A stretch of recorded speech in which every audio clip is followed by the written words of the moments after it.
You exist, so spirituality exists. You are a spiritual person. The souls in all the 8.400.000 species of life are spiritual sparks of God. Every experience we have is spiritual because conscious awareness is a spiritual phenomenon. Science has nothing sensible to say about consciousness. Modern science cannot explain consciousness in terms of matter, and since matter is all science is dealing with, it has nothing to say about consciousness. As far as science is concerned, consciousness is an unnatural phenomenon because there is no natural explanation of consciousness. Matter, in whatever combination, does not experience anything, only souls do. So the fact that we are aware of our existence, makes us persons, and being a person is a spiritual event, so spirituality really does exist. Spirituality is when you are aware of who you are as a person, namely a spiritual spark of God.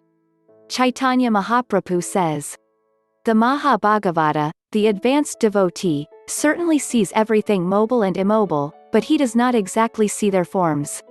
Rather, everywhere he immediately sees manifest the form of the Supreme Lord."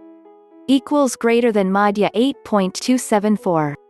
Krishna says, "The living entities in this conditioned world are my eternal fragmental parts. Due to conditioned life, they are struggling very hard with the six senses, which include the mind." BG 15.7. The living entity in the material world carries his different conceptions of life from one body to another as the air carries aromas. Thus he takes one kind of body and again quits it to take another. BG 15.8. The living entity, thus taking another gross body, obtains a certain type of ear, eye, tongue, nose and sense of touch, which are grouped about the mind.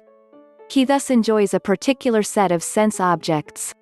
BG 15.9. The foolish cannot understand how a living entity can quit his body, nor can they understand what sort of body he enjoys under the spell of the modes of nature. But one whose eyes are trained in knowledge can see all this. BG 15.10. The endeavoring transcendentalists who are situated in self-realization can see all this clearly. But those whose minds are not developed and who are not situated in self-realization cannot see what is taking place, though they may try to. BG 15.11.